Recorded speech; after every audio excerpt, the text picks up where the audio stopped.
देखिए students, question number 12 को आप देखिए। सिद्ध कीजिए कि समस्त त्रिभुजों के समुच्चय ए में are equal to T1 T2 such that T1 T2 के समरूप है। द्वारा परिभाषित संबंध आर एक तुल्यता संबंध है। भुजाओं 3, 4, 5 वाले समकोण त्रिभुज T1, भुजाओं 5, 12, 13 वाले समकोण त्रिभुज T2 तथा भुजाओं 6, 8, 10 वाले समकोण त्रिभुज T3 पर विचार कीजिए। T1, T2 और T3 में से कौन से त्रिभुज परस्पर संबंधित हैं। अब आप देखिए इसका सॉल्यूशन करते हैं। ये एक्चुअली क्या दे रखा है, आपके पास ए जो है समस्त प्रकार के आपके पास त्रिभुज है, ये आपका समुच्चय है। और आपके पास जो रिलेशन है, रिलेशन क्या है, T1 T2 such that T1 T2 के समरूप है। तो समरूप त्रिभुज आप जानते हैं, दो त्रिभुज समरूप कब होते हैं, एक त्रिभुज ये है, एक त्रिभुज ये है, इसकी भुजाएं ABC हैं, इसकी भुजाएं क्या हैं, PQR हैं। दो त्रिभुज समरूप कब होते हैं, जब उनके संगत कोण आपस में बराबर होते हैं। ये कोण इसके बराबर, ये कोण इसके बराबर और ये कोण इसके बराबर। एक कंडीशन क्या है त्रिभुज के समरूपता की, कि संगत कोण आपस में बराबर होते हैं। और दूसरी कंडीशन है कि संगत भुजाएं AB बटे PQ बराबर इसकी संगत ये वाली भुजा BC बटे QR is equal to AC बटे PR। ये जो दो कंडीशन सेटिस्फाई होती है ट्रायंगल में, तो ये ट्रायंगल क्या कहलाते हैं, समरूप कहलाते हैं। तो हमारे पास दिया हुआ कि T1 T2 ट्रायंगल क्या है, समरूप हैं। अब हमको इनका तुल्यता संबंध दिखाना है इनके बीच में। तो समुच्चय क्या है त्रिभुजों का, ए है, तो T1 बिलोंग्स टू ए।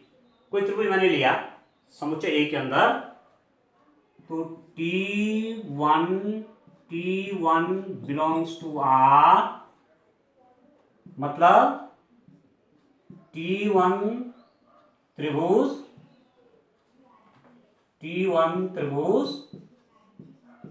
स्वयं के समरूप है। T1 त्रिभुज स्वयं के समरूप है। कोई भी त्रिभुज स्वयं के समरूप होता है, इसका मतलब क्या हुआ, इसका मतलब हुआ आर स्वतुल्य है, प्रत्येक त्रिभुज स्वयं के समरूप। अब यदि मैं एक ऑर्डर पेयर लूं, T1 T2 belongs to are, दो त्रिभुज ले लिए ऑर्डर पेयर आर में, तो इसका मतलब क्या हुआ, लिया है मैंने T1 T2 के समरूप है, क्योंकि कहीं ऐसा रखा है T1 T2 के समरूप है, तो इसका मतलब क्या हुआ, T2 भी T1 के समरूप होगा। T1 T2 के समरूप है तो T2 भी T1 के समरूप होगा। इसका मतलब क्या हुआ, T2 T1 belongs to R, इसका मतलब R आपका सममित है। दूसरी कंडीशन निकल गई। अब संक्रामकता दिखाने के लिए मैं ट्रायंगल का एक पेयर ले लेता हूं। यदि T1 T2 belongs to R, इसका मतलब T1 T2 समरूप हैं, तथा T2 T3 belongs to R।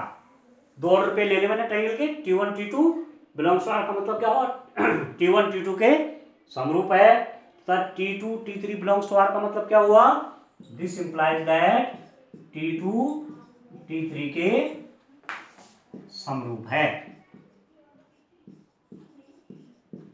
T1 T2 के समरूप है, T2 T3 के समरूप है, इसका मतलब क्या हुआ, T1 T3 के समरूप होगा। इसका मतलब क्या हुआ, T1 T3 belongs to R। तब R क्या हो जाएगा, R संक्रामक है, R एक संक्रामक है, R एक संक्रामक संबंध है। तो ये स्वतुल्य भी निकल गया, सममित भी निकल गया और संक्रामक भी निकल गया। इसका मतलब R एक तुल्यता संबंध है, क्योंकि तीनों बातें जब होती हैं, स्वतुल्य, सममित और संक्रामक, जब कोई संबंध होता है तो तुल्यता संबंध हो गया। अब इसका दूसरा वाला पार्ट आप देखिए, इसका दूसरा पार्ट आप देखिए, उन्होंने आपको 3 ट्रायंगल दे रखे हैं। कौन कौन से हैं? एक ट्रायंगल आपको उन्होंने दे रखा है T1 ट्रायंगल की साइड्स हैं आपकी 3 4 5 3 4 5। T2 ट्रायंगल की साइड है आपकी 5 12 13 और T3 ट्रायंगल की साइड आपकी हैं 6 8 और 10। अब हमने कहा समरूपता दिखाने के लिए उनकी भुजाओं का अनुपात आपका समान होना चाहिए। तो यहां पर देखिए T1 व T2 की भुजाओं का अनुपात, भुजाओं का अनुपात ले लीजिए। 3/5 का मान 4/12 का मान 5/13 के मान के बराबर नहीं है। 3/5 बराबर ये नहीं है, बराबर ये नहीं है। इसका मतलब T1 व T2 संबंधित नहीं है, ये आपस में संबंधित नहीं है। अब देखो T1 और T3 को देखो। T1 व T3 के लिए, T1 T3 के लिए क्या हो जाएगा? T1 की भुजाएं 3, T3 की 6 बराबर 4/8 बराबर 5/10 बराबर 1/2। समान अनुपात निकल गया भुजाओं में समान अनुपात। पहली भुजा और इसका अनुपात, दूसरी भुजा और इसका अनुपात, तीसरी भुजा और इसका अनुपात कितना निकला? 1/2 निकल गया। इसका मतलब T1 T3 से संबंधित है।